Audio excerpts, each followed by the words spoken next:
الرحمن الرحيم الحمد لله حمدا كثيرا كما أمر وأشهد أن لا إله إلا الله وحده لا شريك له إرغاما لمن جحد وكفر وأشهد أن سيدنا ونبينا محمدا عبده ورسوله صلى الله عليه وعلى آله وأصحابه ما اتصلت عين بنظر وسمعت أذن بخبر أما بعد.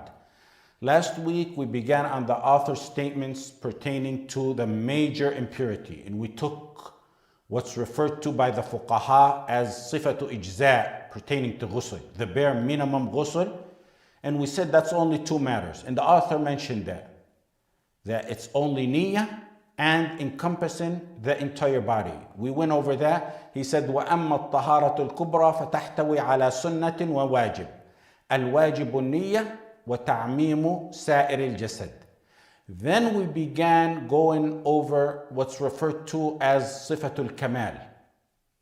Sifatul Kamal is a comprehensive ghusl.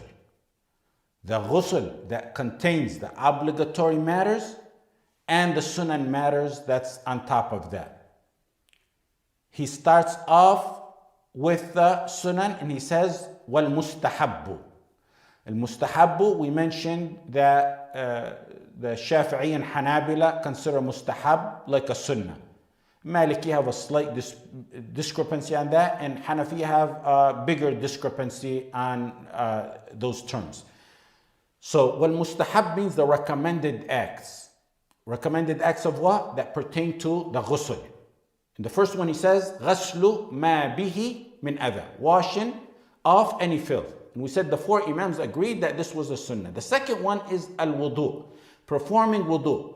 We said the four imams, along with the vast majority of the ulama, consider it to be a mustahab or a sunnah and not a wajib. Some even went to the extent of considering it an ijma'. But there is a dispute by Dawood al-Zahiri and Ibn Hazm al-Zahiri who said that wudu prior to a ghusl is a wajib. And we went over the correct view of the Jumhur, and we mentioned the proof as to why it's the correct opinion. The third sunnah that the author mentions is وَالْغَسْلُ ثَلَاثًا, washing the hands or the body thrice. We went over washing the hands 3 times prior to ghusl. Then we mentioned washing the entire body 3 times, and whether that is sunnah or not. And we mentioned that the rajih is that ghusl is only 1 time. And we mentioned the proof on that. So it's غسل ما به من أذى والوضوء والغسل ثلاثا. That's 3 out of 8 sunan that the author mentions that we took last week. And now we'll start on the 4th one, which is والدلك. والدلك means rubbing the body with the hands fully. You rub the hand over the body along with pouring the water. And there's 2 masail under this. The first one is whether dalk is wajib or not. Is it a fard or not? The 3 ulama, with the exception of the Malikiyah, believe that rubbing the hands over the body along with the water is not fard. Malikiyah and Al-Muzani from the Shafi'iyah said it's fard. For those of you who know, memorize Al-Nuniyah by Al-Qahtani, he said a statement about this in his poem. Al-ghaslu fardun wa tadalluku sunnatun wa huma bimadhhabi malikin fardani. Malikiyah had a split as to why it's fard. Some said it's to make sure the water encompasses the entire body, while other Malikiyah said it's wajib independently because it falls under the term ghusl. It's included in it. It's part of it.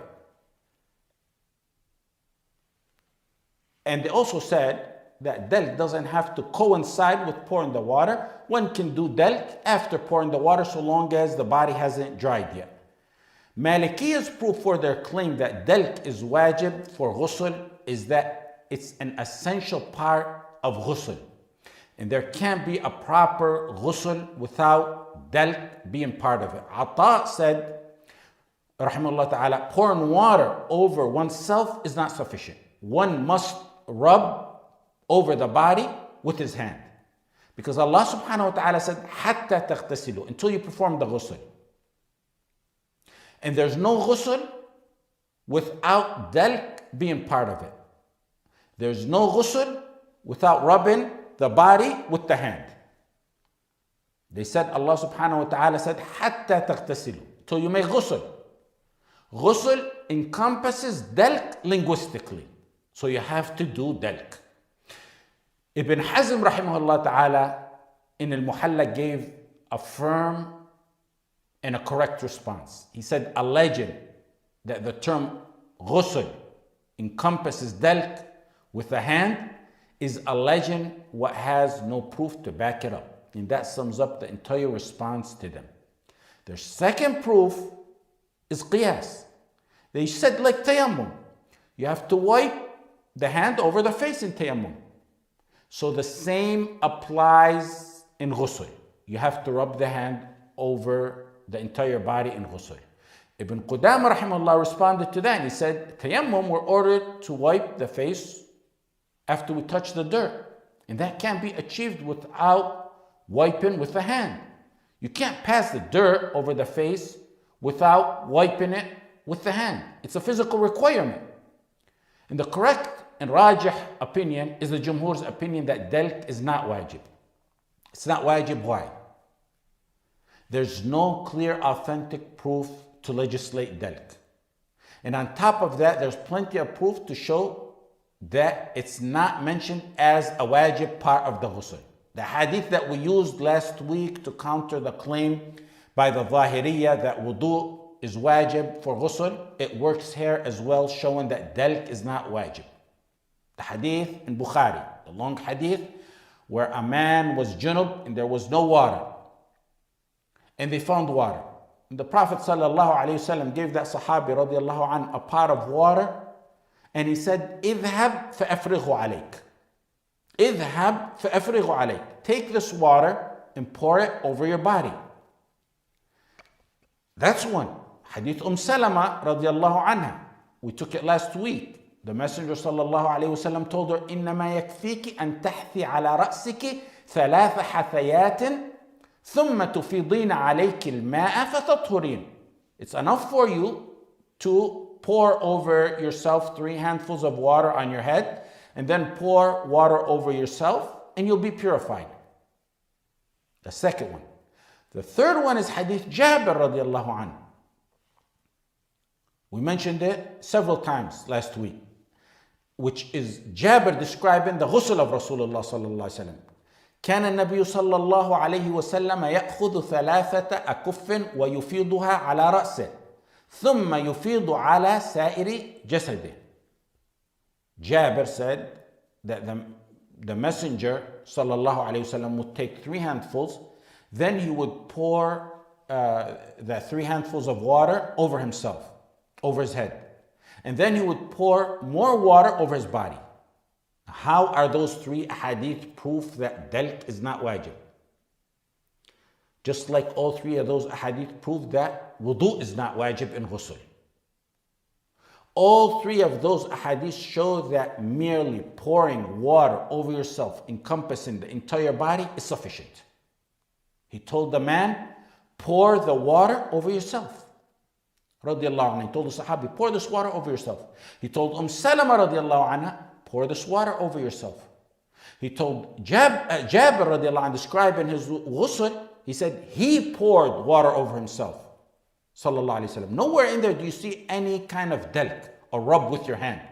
Hadith Salama radiallahu anha, as we said, the Messenger sallallahu alayhi wasallam said, innama, and innama we said, all you have to do, adat hasr, limitation of function, that all you have to do is pour water over yourself, nothing else. Those are 3 hadith. There's a 4th hadith, Sunan al-Tirmidhi, and it's in Musnad Ahmad and Musannaf Abd al-Razzaq. That the Messenger sallallahu alayhi wasallam told Abu Dhar, إن الصعيد الطيب طهور المسلم وإن لم يجد الماء 10 سنين فإذا وجد الماء فليمسه بشرته فإن ذلك خير. The pure, clean dirt, the earth, is a purifier for a Muslim, even if he can't find water for 10 years. And that's referring to tayammum. If he finds water, then what? Let him pour it over his skin, over himself, and that's all the hadith says. Let him pour it over himself. He only mentioned the pouring over oneself without the dalk in it. A fifth proof. They said that dalk, rubbing the body in ghusl, is something essential. It's significant. It's a major part of a ghusl. Had it been wajib, the Messenger sallallahu alaihi wasallam would have mentioned it to us without delay. The sixth proof for dalk not being wajib is a hadith in Sahih Muslim. When the Messenger sallallahu alaihi wasallam was asked about the ghusl of a woman after menstruation, he said, ثم تصب على رأسها فتدلكه دلكا شديدا حتى تبلغ شؤون رأسها ثم تصب عليها الماء. She should pour water over her head and rub it vigorously. And rub it to the point that it reaches the roots of the hair.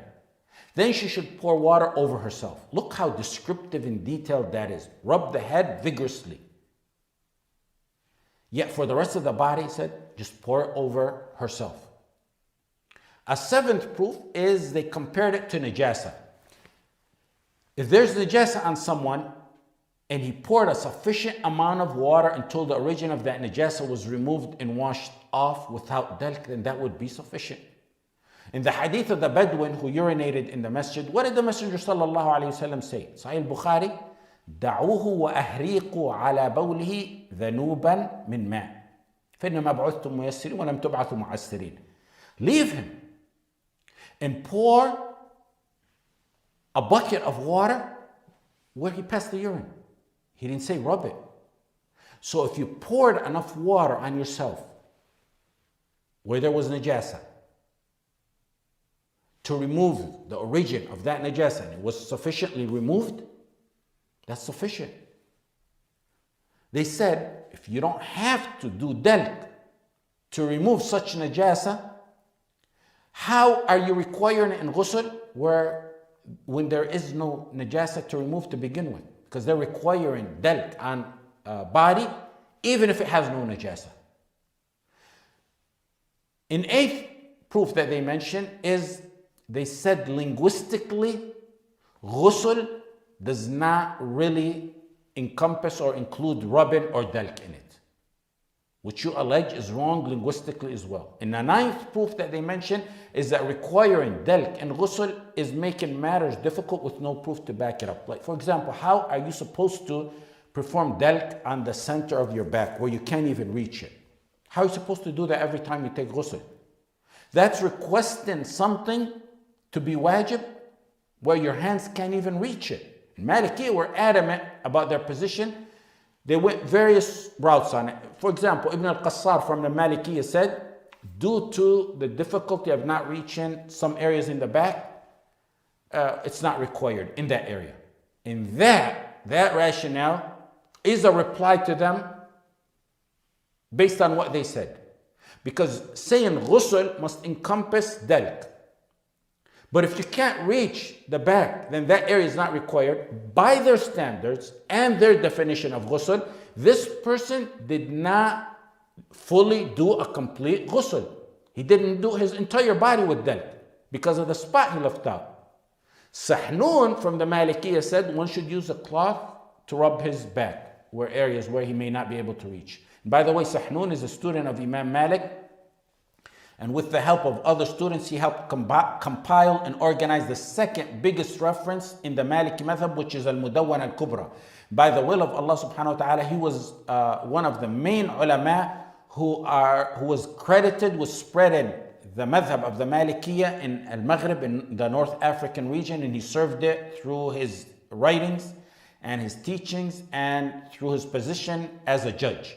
Sahnun said to use a cloth to rub where one can't reach. And in a Sharh al-Saghir, some Malikiyya said one should get his wife or an amma to rub his back, or some even said rub it against the wall to do the dalk.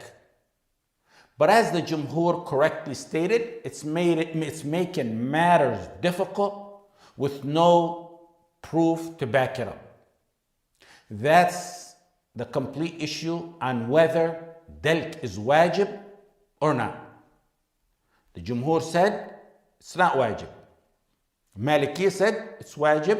We took at least 9 proofs to show that the Jumhur were correct in that it's not wajib. Some of the proofs are general ahadith, where the Messenger sallallahu alaihi wasallam mentioned ghusl, and at times he would mention extreme details of ghusl, but not mention the dalk. Those same overall type of proofs is how we also derived last week at wudu not being wajib. So you understand how proofs are used. Keep in mind, if there's something that acts as a barrier between the flesh and the water, for example, dry paint or a dry najasa, then dalk is wajib in that area in order to get the water to reach the flesh. Now the next issue under this is whether dalk is even sunnah or not. We understand now dalk is not wajib. Rubbing with the hand is not wajib. But is it sunnah like the author rahimahullah ta'ala in this book states? Hanafiya and Shafi'iyya and Hanabila said it's sunnah or recommended because it helps make sure the water encompasses the entire body. Shafi'iyya's rationale was, they said, it's to free themselves from the dispute in this matter, meaning to be safe, we will recommend dalk. What's the opinion of the Malikiyya in this mas'ala? There's no opinion, because in the previous mas'ala, we said their opinion is that it's wajib. So they wouldn't have an opinion here.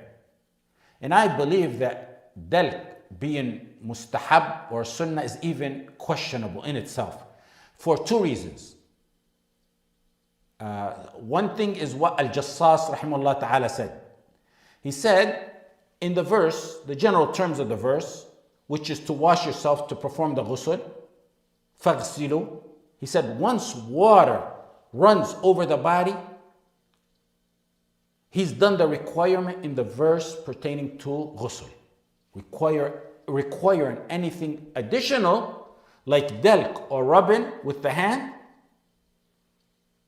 is adding what's not part of it. And that's not permissible in matters of ibadah. Second of all, dalk of the entire body was not narrated in the hadith that described the wudu of Rasulullah sallallahu alaihi wasallam. Some are so descriptive that they mention intensely performing dalk to the head, but they don't mention the same thing pertaining to the entire body. That's the 4th sunnah of the sunan of the wudu. The 5th one is at-tayammum. He said, what-tayammum? Beginning the washing with the right side. Beginning washing the right side of the body, and that is considered a sunnah according to all 4 of the imams. The clearest hadith specifying that ghusl, or the clearest hadith that relates to the ghusl and starting with the right side, is a hadith that only mentions the head. Starting with the right side, specifying the head. And it's the hadith in Sahih Bukhari and Muslim that's related by Aisha. كان النبي صلى الله عليه وسلم إذا اغتسل من الجنابة دعا بشيء نحو الحلام فأخذ بكفه فبدأ بشق رأسه الأيمن ثم الأيسر فقال بهما على وسط رأسه. When the Messenger صلى الله عليه وسلم took a bath or ghusl from janaba, he would ask for a vessel and he took a handful of water from it, and he first would wash the right side of his head, then the left, then he took a handful and poured it on his head. Ibn Rajab rahimahullah ta'ala, his understanding of this is that the Messenger sallallahu alayhi wasallam, he said it appears that he encompassed his entire head with water each time. But when he started with the right side, and then he would encompass his entire head. The second time he would start with the left side and encompass the entire head. Al-Qurtubi was slightly different. His understanding, rahmahullah ta'ala, was slightly different. He was among those who were against the ghusl 3 times. He said no. He poured over his right side, not encompassing the entire head, but just doing the right side. And then he would pour water over his left side, not encompassing the entire head. And by the way, the term in the hadith, al-hilab, might be a new term for some of you, which is, al-hilab was referring in the hadith to a vase or a vessel. And that was something specifically, when it's called al-hilab, it's the one used to milk cattle with. And sometimes it was used in ghusl and wudu as well. That's the head. But the entire body itself doesn't have a specific hadith other than the hadith pertaining to washing the daughter of Rasulullah sallallahu alaihi wasallam after she died. The messenger said to Atiyah, when she was washing his daughter Zainab radiallahu anha, ابدأنا بميامنها ومواضع الوضوء منها. ابدأنا بميامنها ومواضع الوضوء منها. Start with the right side and with the parts of the body which are the wudu parts. What some took from that is that washing the dead person is like washing yourself while you're alive. You start with the right. So the first proof was for the head. It's clear that the Messenger sallallahu alaihi wasallam started to the right side of his head. Second was washing the deceased and starting with the right side. And the third proof is the hadith of Aisha radiallahu anha that we took several times. كان النبي صلى الله عليه وسلم يعجبه التيمن في تنعله وترجله وطهوره وفي شأنه كله. That the Messenger sallallahu alaihi wasallam used to like to start with the right side and wearing his shoes or combing his hair or cleaning himself and doing everything else. That's the general hadith on starting with the right side. That concludes the 5th sunnah of the sunan of the wudu. We'll do the 6th one, which is at-tasmiyah. He said, what-tasmiyatu? Mentioning the name of Allah subhanahu wa ta'ala. The first opinion is the opinion of the Hanafiya, Shafi'iyya, and Malikiyya. And their opinion is that saying Bismillah in the start of the ghusl is a sunnah. The second opinion is the second opinion of Shafi'iyya and the second opinion by the Malikiyya, and that it's not part of the ghusl. It's not sunnah, it's not part of the ghusl. It's been related by Imam Malik that he said, what is he doing? Sacrificing? Imam Malik rahimahullah ta'ala said that because tasmiyah is definitely part of sacrificing. But there's no clear hadith on it being part of ghusl. So Imam Malik in istinkar was saying, what is he doing? Sacrificing? The third opinion is by the Hanabila, and that they consider it wajib. First opinion is sunnah. Second opinion is that it's not sunnah or part of the ghusl. Third opinion is that it's a wajib part of the ghusl. The first opinion that said it's sunnah, they used the hadith in Sunan Abu Dawood and Ibn Majah, كل أمر ذي بال لا يبدأ فيه بالحمد لله فهو أقطع.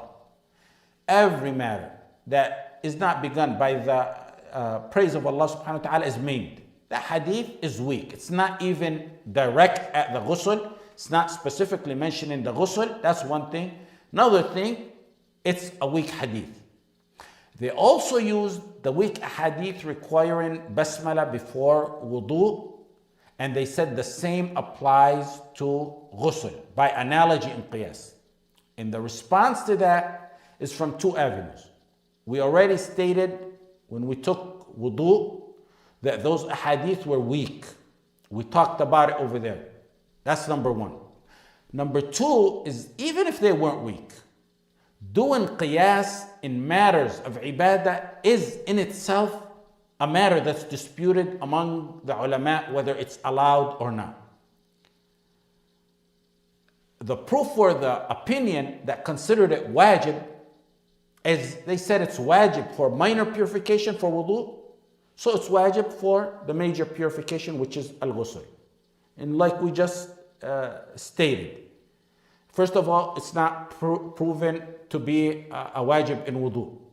Second of all, even if it was, doing qiyas in ibadat is a matter that ulama dispute whether it's permissible or not. The opinion that said it's not wajib and it's not part of ghusl, they really have a very strong argument and foundation. They said this is the ibadah and it needs proof. And there's no proof for tasmiyah. And Allah subhanahu wa ta'ala doesn't forget, ma'adallah. If it was part of ghusl, Allah subhanahu wa ta'ala would have informed us. And they said, on top of that, the hadith describing the ghusl of Rasulullah sallallahu alaihi wasallam, hadith Aisha, Maymuna, hadith Salama, and others, some that we mentioned and others that we didn't mention, they mention details, but there's no mention of Bismillah in the start of his ghusl. So many hadith describing various ghusls of the Rasul sallallahu alaihi wasallam, including many details, yet they did not mention the Basmala in his ghusl.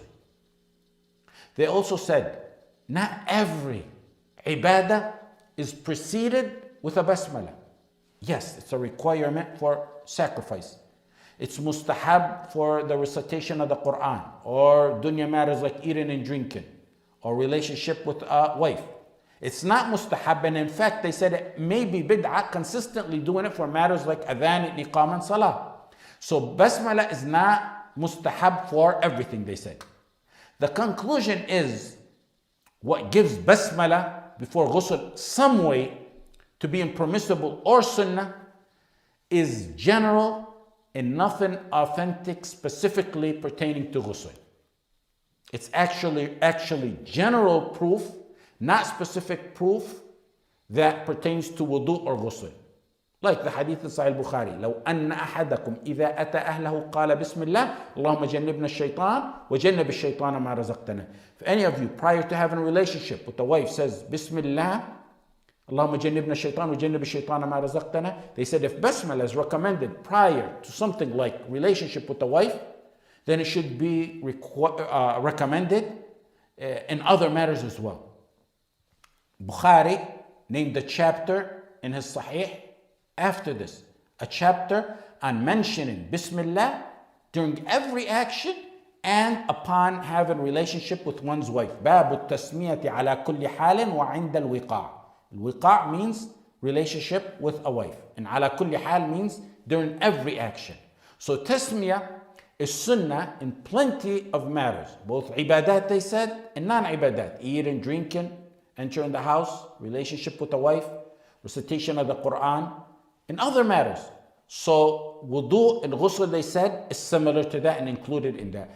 There's a narration in Al-Shafi'i, and Al-Bayhaqi mentioned it, and Musaddad ibn Musarhad mentioned it, and Ibn al-Mundhir also mentioned it in Al-Awsat, that Ya'la ibn Umayyah was holding a curtain to cover Umar radiallahu anh while he was performing ghusl. And he said, Ya'la ibn Umayyah said, when he took water to pour it over his head, Umar radiallahu anh, he said, Bismillah, and then he poured water over his head. And we'll stop over here. Jazakumullahu khair. Sallallahu ala Sayyidina Muhammad wa ala alihi wa sahbihi wa sallam.